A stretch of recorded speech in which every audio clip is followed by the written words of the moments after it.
ای د سفر مرګه چې د سفر مرګ باندې الله رب العزت انسان ته کوم مقام او کومه درجه ورکوي او کوم اجر او ثواب ورته لیکلی شوي. یقینا چې د کوم تصویر تاسو ګورئ دا یو ډېر ښایسته او ډېر ښه انسان و چې د دې نوم محمد رحمان نوم و او الله رب العزت د دې مرګ په سفر کې لیکلی و چې هغه سفر مرګ داسې و چې سکیډن وشولو نو د دې پکې الله رب العزت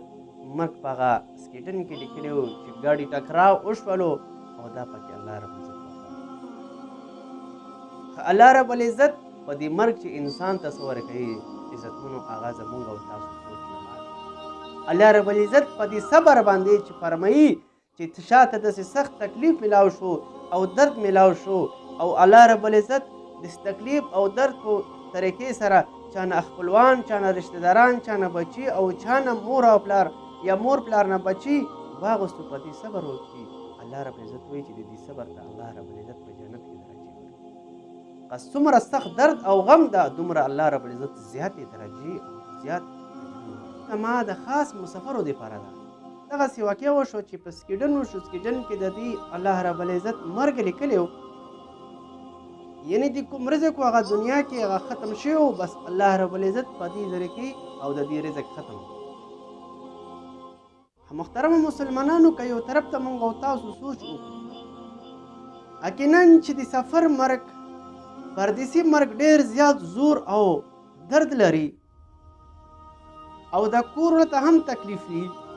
او خپلو خپلوانو ته هم دوستانو ته هم د علاقې ولته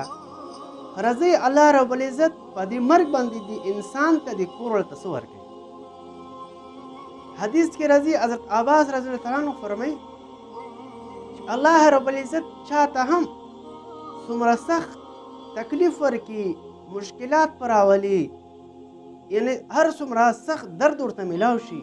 الله رب العزت دومره غټه او دومره غټه درجه مرتبه یعنی الله پاک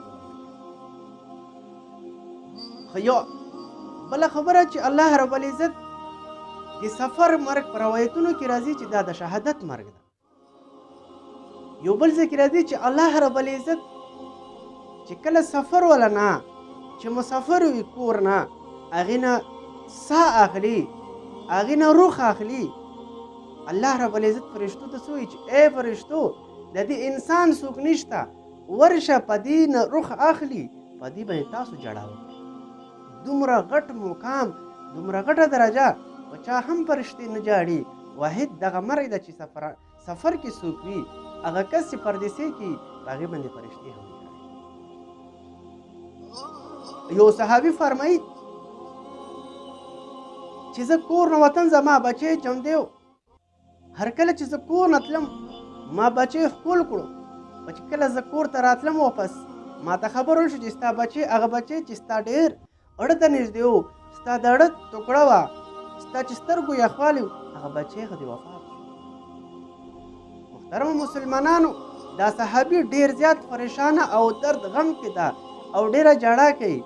اوس محترم مسلمانانو د دې بیبي ورته څه وایي چې ای د الله بنده یو انسان تا ته یو امانت درکړي هغه امانت تا سره څه وخته پرې پروت وي هر کله چې امانت تا نه هغه کس غواړي چې ته امانت ورکوي بیا به ته ژاړې. نو دا صحابه ورته وایي چې نه ولې هغه امانت د دې دی چې زه ورکوم زه به خوشحاله وم. نو هغه